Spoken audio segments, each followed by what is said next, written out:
আব্দুল্লাহ নোমান আপনি লিখেছেন, কোরবানির পরদিন ঢাকায় দেখা যায় ফকিরেরা কোরবানির দিন প্রাপ্ত কোরবানির মাংস বিক্রি করে থাকেন।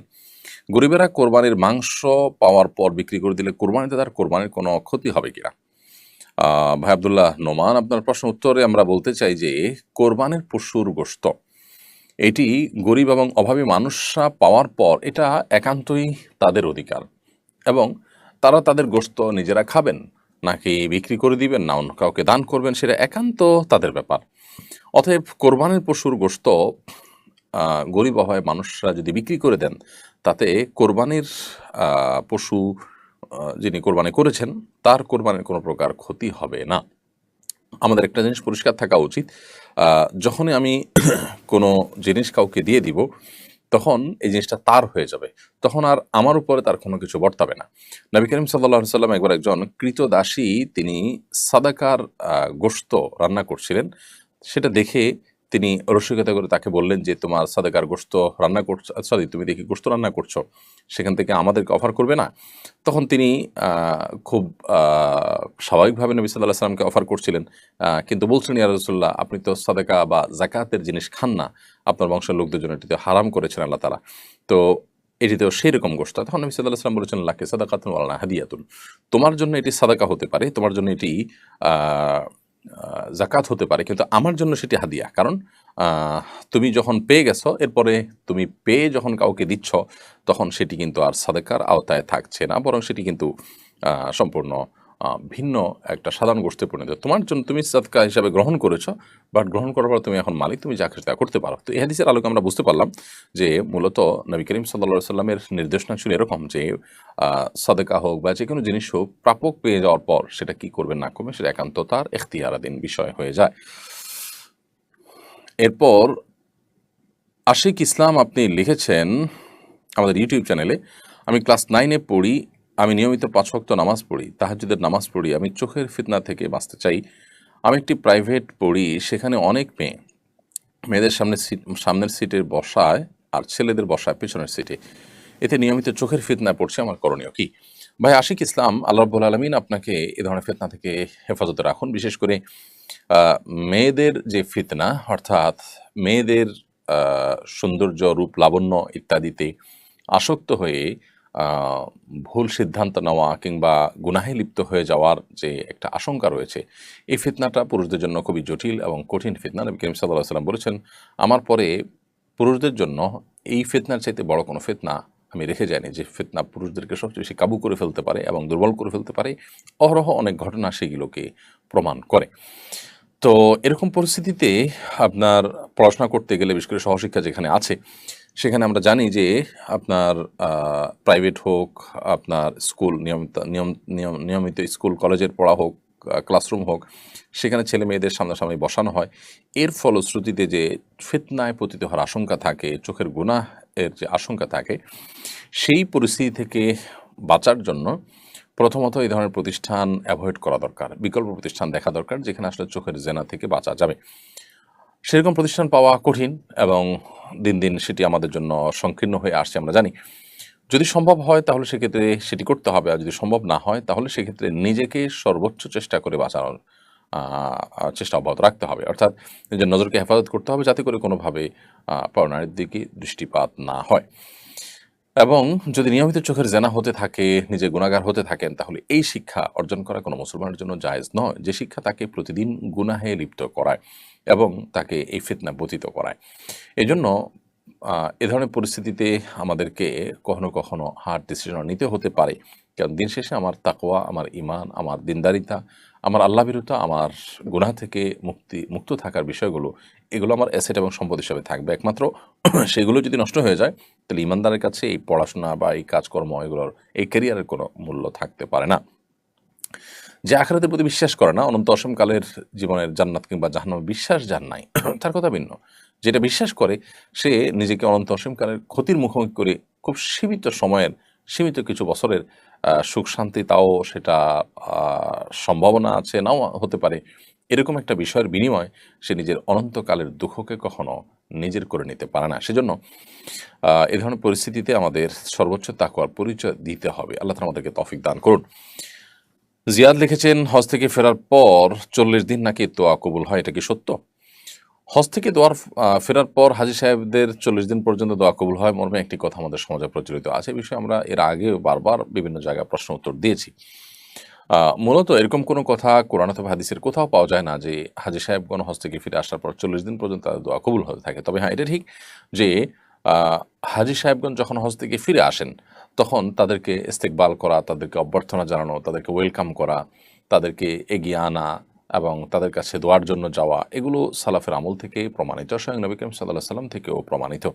নবী করিম সাল্লাল্লাহু আলাইহি ওয়াসাল্লাম যখন হজ করে ফিরে এসেছেন, সাহাবীদের কেউ কেউ তাকে অভ্যর্থনা জানিয়েছেন, তার সাথে সাক্ষাৎ করেছেন। এগুলোকে নবী সাল্লাল্লাহু আলাইহি ওয়াসাল্লাম ডিনাই করেননি। এখান থেকে বোঝা যায় যে হজ থেকে ফিরে আসা মানুষ তিনি যদি সঠিক পদ্ধতিতে মাবরুর হজ করে থাকেন তাহলে আল্লাহ তাআলা তাকে নিষ্পাপত্য দান করেছেন।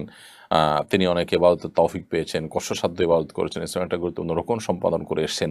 তো এই জায়গা থেকে তাকে অভ্যর্থনা জানানো বা তাকে অগ্রসর করে নিয়ে আসা বা তার কাছ থেকে দোয়া চাওয়া, এই জিনিসগুলো মৌলিকভাবে কোরআন এবং হাদিসের আলোকে নিষিদ্ধ কোনো বিষয় না, এবং সালাফের আমল দ্বারা এটি অনুমোদিত একটি জায়েজ বিষয় প্রমাণিত হয়। তবে 40 দিন পর্যন্ত এরকম দিন ফিক্স করে এতদিন পর্যন্ত তার দোয়া কবুল হয় এরকম কোনো কথা কোরআন হাদিসে কিন্তু বলা নেই।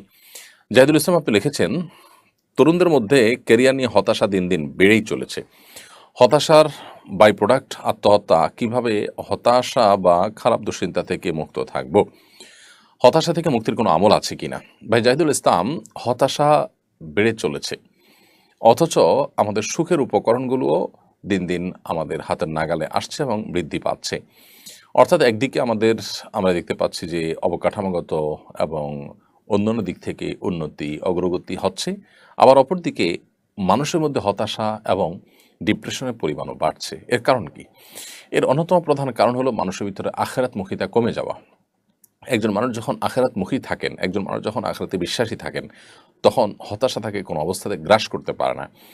কারণ আল্লাহ সুবহানাহু ওয়া তাআলা বলেছেন, ওয়ালা ইয়াইআস মির রাউহিল্লাহি ইল্লাল কওমুল কাফিরুন, কোনো পরিস্থিতিতে আল্লাহর রহমতের আশা ছেড়ে দেওয়া, ডিপ্রেসড হয়ে যাওয়া, এটা কাফির ছাড়া কারোর সাথে মানায় না, কারোর সাথে যায় না। এটা অর্থাৎ ইমানদারদের সাথে এটা শোভনীয় নয়। কারণ ইমানদার তিনি তো সর্বাবস্থা আল্লাহর প্রতি ভরসা রাখবেন।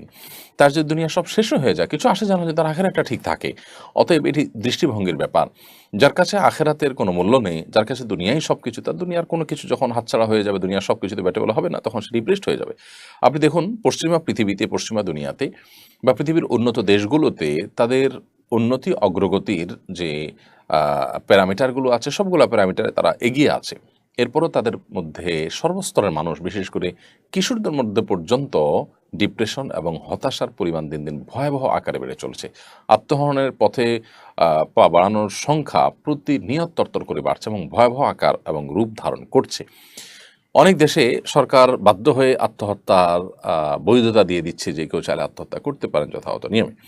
তো এই যে ব্যাপারগুলো, এগুলো থেকে প্রমাণিত হয় যে আসলে জাগতিক যত উন্নতি হোক না কেন, এগুলো মানুষকে আসলে প্রকৃত অর্থে যে প্রশান্তি, মানসিক সুখ, সেটি আসলে দান করে না। আর মানসিক সুখ যদি না থাকে, তাহলে সুখের সমস্ত উপকরণ থেকেও আসলে 2 পয়সার কোনো মূল্য নেই।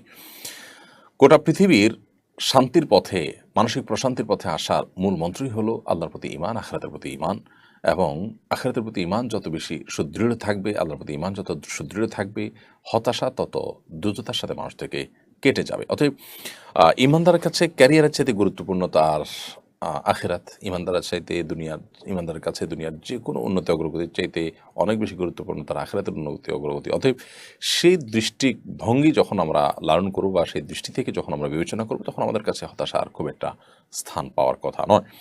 তারপরও নবী করিম সাল্লাল্লাহু আলাইহি সাল্লামের শেখানো দোয়া আমরা আমল করতে পারি যদি কখনো আমাদের কোনো ক্ষেত্রে দুশ্চিন্তা ঝেঁকে বসে। আল্লাহুম্মা ইন্নী আউযু বিকা মিনাল হাম্মি ওয়াল হাযান, আল্লাহ আপনার কাছে দুশ্চিন্তা এবং পেরেশানি থেকে আমরা পানা চাই, মুক্তি চাই, এগুলো যেন আমাদেরকে গ্রাস না করে। ওয়া আউযু বিকা মিনাল আজজি ওয়াল কাসাল, আপনার কাছে আমরা অক্ষমতা এবং অলসতা থেকে পানা চাই। ওয়া আউযু বিকা মিন গালাবাতিদ দাইনি ওয়া কাহরির রিজাল, এবং আপনার কাছে আমাদের ঋণের বোঝা ভারী হয়ে যাওয়া থেকে, কিংবা মানুষ আমাদের উপরে চড়াও হোক, এরকম কোনো পরিস্থিতি থেকে আমরা আপনার কাছে পানা চাই, মুক্তি চাই। এরকম দোয়া আমরা পাঠ করতে পারি। আল্লাহুম্মা ইন্নী আউযু বিকা মিনাল হাম্মি ওয়াল হাযান ওয়া আউযু বিকা মিনাল আজজি ওয়াল কাসাল ওয়া আউযু বিকা মিন গালাবাতিদ দাইনি ওয়া কাহরির রিজাল। মনসুরুল হক আপনি লিখেছেন, শরীয়তপুরের জাজিরা উপজেলার পালেরচর ইউনিয়নের দড়িকান্দি উচ্চ বিদ্যালয় মাঠে আলাদা দুটি প্যান্ডেল করে ঈদের নামাজ আদায় করতে দেখা গেছে মুসল্লিদের। বংশগত দ্বন্দ্বের জেরে এই ঘটনা ঘটেছে। একই মাঠে একই সময়ে আলাদা সমাজের আলাদা ঈদের জামাত করা সম্পর্কে ইসলাম কি বলে? ইসলামী শরীয়তের দৃষ্টিকোণ থেকে অবশ্যই এটি একটি গর্হিত কাজ, গ্রহণযোগ্য কোনো কাজ নয়। এটি একটি নাজায়েজ কাজ হয়েছে। কারণ একই মাঠে একাধিক ঈদের জামাতের যে মূল স্পিরিট, জামাতের যে মূল লক্ষ্য উদ্দেশ্য সেটাকে ব্যাহত করেছে। জামাত শব্দের অর্থই হলো একত্র করা। জামাতের উদ্দেশ্য যেহেতু মানুষকে একত্র করা, যদি কোনো জামাত মানুষকে আরও বিচ্ছিন্ন করে তাহলে বুঝতে হবে যে সেটি জামাতের লক্ষ্য এবং উদ্দেশ্য যেটি জামাতের সাথে সালাত আদায় করার যে আসল টার্গেট সেটিকে স্পর্শ করতে পারেনি, বরং সেটি নষ্ট হয়েছে, যার কারণে কাজটি অন্যায়। আমাদের দেশে অনেক মসজিদ ভেঙে আরেকটা মসজিদ হয়, মসজিদ কর্তৃপক্ষের মধ্যে পারস্পরিক মনোমালিন্য হলে তারা আরেকটা মসজিদ করেন ভেঙে। এই কাজগুলো কখনো প্রশংসনীয় কাজ হয় না, বিশেষ করে যখন সেগুলো ব্যক্তিগত দ্বন্দ্ব থেকে হয়। ব্যক্তিগত দ্বন্দ্বটাকে শয়তান সেটাকে দিনী বিষয়ে পরিণত করে, যত দিনী বিষয় হোক না কেন। যদি এমন হয় যে কোনো মসজিদ কর্তৃপক্ষ শিরকে লিপ্ত হয়ে গেছেন, কুফরে আকবর লিপ্ত হয়ে গেছেন, ইসলামের গণ্ডিতে খারিজ হয়ে গেছেন, এরকম কিছু ঘটে গেছে, তাহলে সে ভিন্ন কথা। কিন্তু এরকম কিছু হয়নি। কোনো বিষয়ে হয়তো কেউ অর্থ তসরুপ করছেন, হয়তো কেউ আপনার মতে কোনো ভুল কাজ করছেন, স্বেচ্ছাচারিতা করছেন, তো আপনি সবর করবেন। এর জন্য মুসলমানদের সেই জামাতটাকে ভেঙে দুই টুকরা করার কোনো সুযোগ নেই। বিশেষ করে একই মাঠে ঈদের দুটি জামাত প্রচণ্ড রকমের দৃষ্টিকটু, এবং এগুলো হয়ে থাকে আমাদের ব্যক্তিগত জেদখেদ থেকে এবং দুনিয়াদারিতা থেকে। নামাজ হলো আল্লাহমুখিতার জন্য। সেই নামাজ পড়তে গিয়েও যদি আমরা আমাদের ব্যক্তিগত যে সমস্ত ইগো আছে সেগুলো যদি আমাদের কাছে বড় হয় এবং সেগুলো যদি আমরা পরিচালিত হই, এবং আমাদের ব্যক্তিগত যে দ্বন্দ্বগুলো আছে এবং বংশগত দ্বন্দ্বগুলো আছে সেগুলোর কারণে ঈদের জামাত যদি আমরা দুই টুকরা করে ফেলি, অবশ্যই সেটি গুনাহের কথা। যারা এটি করেছেন তারা একটা মন্দ দৃষ্টান্ত স্থাপন করেছেন। আল্লাহ তাদেরকে হেদায়েত দান করুন, আমরা দোয়া করি। যদি কোনো কারণে কোনো জায়গায় কারো সালাত আদায় করতে অসুবিধা হয়, তিনি প্রয়োজন অন্য কোথাও চলে যাবেন, কিন্তু কোনো অবস্থাতেই আরেকটি জামাত প্রতিষ্ঠিত করা উচিত নয়।